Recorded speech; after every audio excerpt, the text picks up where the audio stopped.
ಅದು ಗಾಡಿ balance ತಪ್ಪಲ್ದಂಗೆ correct ಹೋಗ್ಬೇಕು.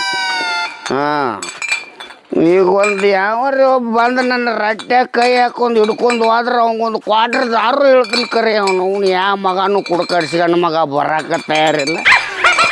ಅವನು ಏನು ಒಟ್ಟ ಎಲ್ಲಿ ಹೊಂಟೇನು, ಯಾವ ಊನ್ಯಾಗ ಹೊಂಟೇನು, ಯಾಕಡೆ ಹೊಂಟೇನು ಒಂದು ಗೊತ್ತಾಗಲ್ಲ. ನನ್ನ ಬರಿಗೆಟ್ಟ ಜೀವನಕ್ಕೆ ಏನತ್ಲೆ ಬಂಗಾರ ಸಿಕ್ತು. ದೇವ್ರು ಭಗವಂತ ಕೊಟ್ಟು ಭಾಳ ಚಲೋ ಆತ. ನನ್ನ ದೈವ ನಸಿಬ ತೆರೆದು ಹೋಗೈತೆ ಅವನ ಅಡ್ಡಿ. ಇಟ್ರ ಮೇಲೆ ಒಂದು 6 ತಿಂಗಳು ಬೇಕಾದಂಗೆ ಕುಡಿಲ್ ದಾರು ಅಂಜಿಕಿಲ್ದ ಕುಡಿದ ಫುಲ್. ಮನ್ಯಾಗ ನನ್ನ ಹೆಂಡತಿ ಕೇಳಿ ನಿಂತು ಹೊಯ್ಕೋಲ್ದಾಗ ನನಗೇನಾಗೋದೈತಿ ಅವನ ಅಡ್ಡಿ. ಏಯ್ ಹಿಂಗೆ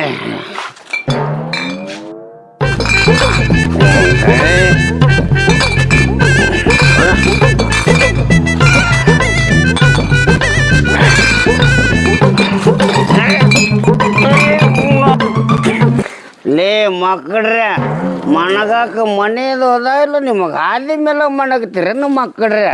ಮಂದಿ ಬರೋದು ಕಾಣಾಗಿಲ್ಲ ನಮ್ಮ ಮಗನ. ಹಾಂ, ಏನು ನಮಗೇನು ಏಮಿ ಸಗಣಿ ಗಿಗಣಿ ಹಾಕ್ಯಾವ ನಿಮಗೆ ಎಲ್ಲಿ ಕಣ್ಣಾಗ? ಹಾಂ, ಅವು ನೋವು ನನ್ನ ಬಾಟ್ಲಿ ಎಲ್ಲ ಕೆಡಿ ಬಿಟ್ರಿಲ್ಲ ಅವು ನೋವು ಅಡ್ಡಿ.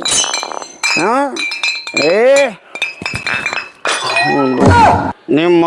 ನಿಮ್ಮ ಸಲಾಗಿ ಅವು ನೋವು ನಂದು ಬಾಟ್ಲಿನ ಒಡೆದು ಹೋಗ್ತದ. ಬಾಟ್ಲಿ ಲುಕ್ಸಾನ್ ಯಾರು? ನಿಮ್ಮ ಅಪ್ಪ ಕೊಡ್ತಾನ ನಮ್ಮ ಮಕ್ಕಳ್ರೆ, ನಿಮ್ಮ ಮಾಯಿ ಕೊಡ್ತಾಳ, ನಿಮ್ಮ ಅಜ್ಜಿ ಕೊಡ್ತಾನ.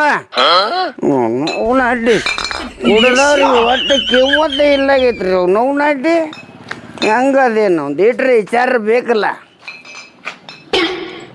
ನಾವು ಫುಲ್ ಕುಡಿದು ಟೈಟ್ ಆಗಿದ್ದೀವಿ ಅಂದ್ರೆ ನಮ್ಮ ಮಕ್ಕಳು ಹಾದಿ ಮೇಲೆ ಬಂದು ಮಣಗತಾರತ್ತ ನಮ್ಮ ಕಾಲಾಗ.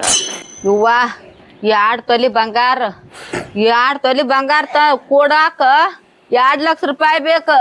ನಾ ಹೆಂಗ್ ಮಾಡ್ಲಿ ಅವ್ವ? 10 ಬಡ್ಡಿ, 5 ಬಡ್ಡಿ, 3 ಬಡ್ಡಿ. ದೇವ್ರ ಹೆಂಗ್ ಮಾಡ್ಲಿ ಯಪ್ಪ ಭಗವಂತ? ಬಂಗಾರ ಎಲ್ಲಿ ಹೋಗೈತಿ? ಯಾರು ಓದಾರ್ತ ಅಂತ ಇಡಂಗ್ ಮಾಡಪ್ಪ. ನಿನಗ ಒಂದ್ ಕಾಯಿ ಹೊಡಸ್ತನು, ಒಂದು 5 ರೂಪಾಯಿ ಕಪ್ರ ಹಚ್ತೀನಪ್ಪ ಭಗವಂತ. ಅವ್ವ ಹೆಂಗ್ ಮಾಡ್ಲಿ ಅವ್ವ? ನಿಂದ್ರಿಲ್ಲೇ ಇವ್ವ, ಏನ್ ಕುಡದು ತೂರ್ಯಾಡತೈತಿ ನಿನ್ ಹೆಜ್ಜೆ ಜಡಗ್ಲಿ, ನಿನ್ ಬಿಗದ್ ಬೀಳ್ಲಿ. ಇಟ್ಟು ಕುಡಿಯಾಕ ಇಟ್ಟು ಬಾಟ್ಲಿಗೆ ರೊಕ್ಕ ಎಲ್ಲಿ ಬಂದಿ ನಿನ್ ಕಡೆ? ರೊಕ್ಕ ನನಗೇನು ಕಡಿಮೆ. ಅವನು ಗುಡ್ಡ ಹಣ್ಣಾಗಿ ಬಿಟ್ಟೈತಿ ಇವತ್ತು. ಇವ್ವ ಹೆಂಗ್ ಮಾಡ್ಲಿ? ನನ್ ಕಾಲ ಆಡ್ವಲ್ಲು. ಆ ಬಡ್ಡಿ ರೊಕ್ಕ ಎಲ್ಲಿದಾವ? ಆ ಪರಿಚಯ ಎಲ್ಲಾರ ಹತ್ತ ಕಿಸ್ಕೊಂಡ್ ಬರಾಕ್ ಹೋಗಿದ್ಲೆ, ಆ ಬಡ್ಡಿ ರೊಕ್ಕ ಕೊಡ. ಬಡ್ಡಿ ರೊಕ್ಕ? ಆ ಮಕ್ಕಳಿಲ್ಲ ನನಗ ಬಡ್ಡಿ ಗಂಟು ರೊಕ್ಕ ಕೊಟ್ಟಾರ, 1 ರೂಪಾಯಿ ಕೊಟ್ಟಿಲ್ಲ ಅವ್ರು. ಮತ್ ಹರ್ಯಾಕ್